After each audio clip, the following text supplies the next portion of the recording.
fadlan daawada haddii aad channelka ku cusub tahay subscribe dheh sidoo kale share muuqaalka like taa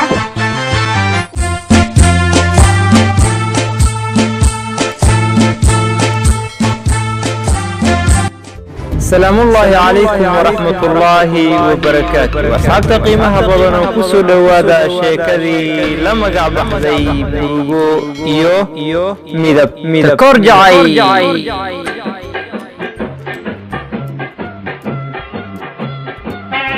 أصحاب قيمها بدنا وقيبتي سيديدات الشيكذي هالكوديجيدوها مروغو إيو ميدب تكورجعيل وحان وقصو هذا اللي إسأرقي ميري إيو عرقتدي نعيبك جورج maantana qaybta sagaalaad waxaan uga hadli doonaa kago'idii kulliyadda iyo wixii sababay haddaba dhegaystow maalin uu ka rawaxay kulliyadda ayuu beegsaday gurigii uu ku noolaa wuxuuna ka fikirayey siduu ka yeeli lahaa arrintan Mary waxaana u soo baxday qodobadan soo socdo midka uu qaadan lahaa Number 2 sida hadda aan ahay miyaan ku wataa waxbarashadayda si aan guusha u gaaro Number 2 ma waxbarashada gabadha ayaan hoos u dhigaa si ay uga harto waxbarashada anna aan uga badbaado cadaadiska iyo culayska uniformka George labadaas qodob ayuu isbarbar dhigay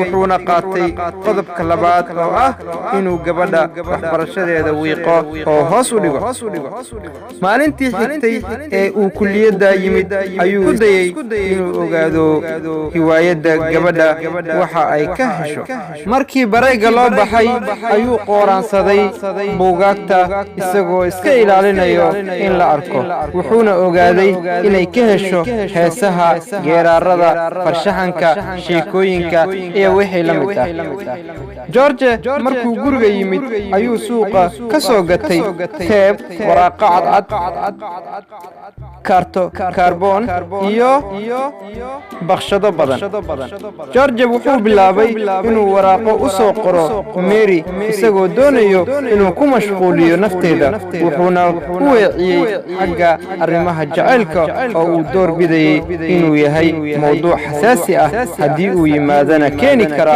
oo sudhac waxbarasho mid caafimaad iyo mid dhaqaaleba wuxuuna ugu magac daray la dagaalanka midabta koorka George wuxuu Mary u qoray warqadiisii ugu horeysay ee uu u qoro gabar cadaan ah waxayna u qornayd sidatan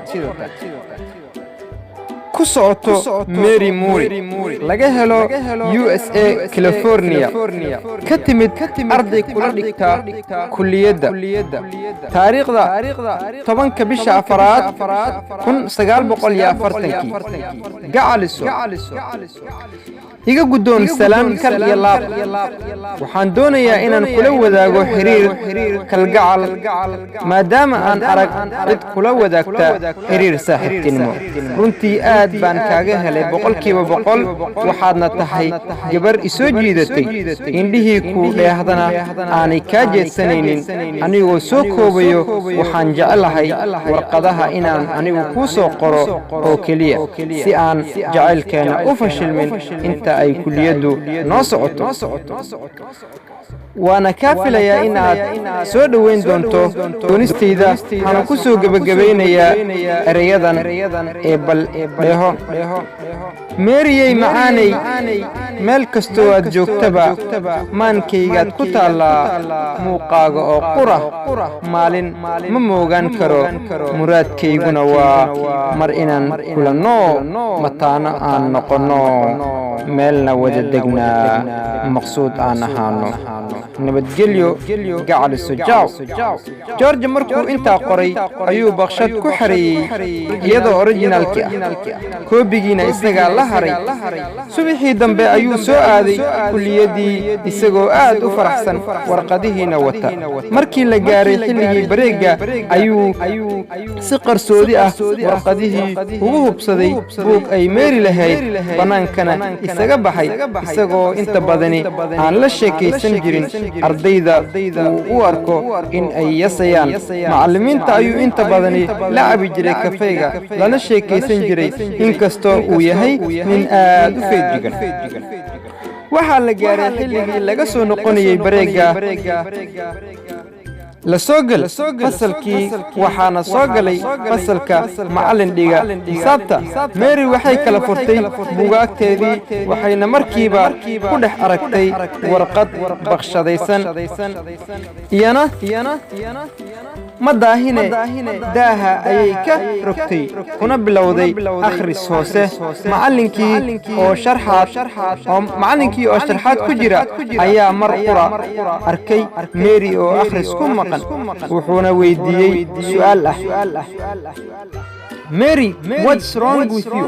oo micnaheedu yahay maxaa kugu dhacay ama maxaa kaa qaldan. waxayna si dhaqso ah ugu jawaabtay, Teacher, I feel some headache, oo micnaheedu yahay macallin madax xanuun baan dareemayaa. wuxuuna ku yidhi go home, oo micnaheedu yahay orod guriga aad. Mary madax ma xanuunayn, balse waxay xiisaynaysay warqadan gaarka ah maadaama ay tahay warqaddii ugu horraysay ee uga timaado wiil lamaane doon ah. waxayna u muuqatay mid doonaysa inay laana yeelato. Mary waxay degan tahay gobolka California oo aabbaheed Muri uu guddoomiye ka yahay. haddii aanu sifayno muuqaalka Mary waa sidan. waa gabar dhuuban oo dhex yar, caato ah, qurux badan, san dheer, sunniye madow, timo dhaadheer, kub leh, gacmaha xaad ku leh. labis kastoo ay xirataana waa mid aad ugu qurxoon. aabbaheed iyo hooyadeed iyada oo keliya ayay carruur ka dhaleen oo waa suko si aad ah loo xanaaneeyey lagana ilaaliyey wixii dhib u keenaya. oday Muri waa nin maalqabeen ah, fannaan horena ahaa. Mary waxay inta badani kulliyadda ku timaadaa baabuur Mercedes ah oo cad, waxaana u wadi jiray la oran jiray Jay. Mary waa gabar qab weyn oo isla weyn, waxayna boosto ku leedahay kulliyadda iyo meelo badan oo magaalada ah. haddaba Mary aaday baabuurkeedii waxayna ku sii nasatay beer iyada oo doonaysa inay akhriso warqadda qaaliga ah ee loo soo qoray. markii ay dhammaysay oo ay fahantay ayay bilowday fikir ay ku lafagurayso ardayga soo qoray warqadan, midka uu yahay, nooca uu yahay, ma hantiila, mashiid baa, mayna wasiir baa, mise waa mid kale. muxuuse uga jeedaa warqadaha aniga oo keliya ka sug, maxaa meesha ku jira? waxay isku aamusisay in ay runta imaan doonto. George muddo isbuuc ah ayuu warqadihii ugu qarinayay gabadhii Mary ahayd. marnaba kama aysan shakin George, waayo wuxuu agteeda ka ahaaba ayaan jirin. Mary waxay bilowday inay ka sii siqdo kana soo daahdo kulliyadda. fikir ku soo kordhay oo warqadaha sababeen awgiis. George maalintii aysan imaanin Mary, boostada kulliyadda ayuu ugu ridaa warqadda isagoo aad isu ilaalinayo. Mary waxay noqotay mid kulliyadda timaado 2 isbuuc wax aan ka badnayn, waxaana ku dhibcay dhibic goojo ah oo xambaarsan cudursidaha dhaliya jacayl ee aan haybta lahayn, micnaha jacayl aan ninkiisa la aqoon. George markuu ogaaday inaysan Mary si joogto ah u imaanaynin kulliyadda ayuu iska bixiyey qafiskii dhibka badnaa.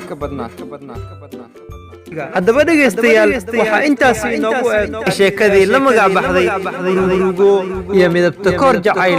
waa halabuurkii abwaan Cabdulaahi Macalin Axmed Timacade iyo tebintii anigoo ah Cabdulaahi Maxamed Cabdi CMC oo idin leh sidaas iyo nabadgelyo.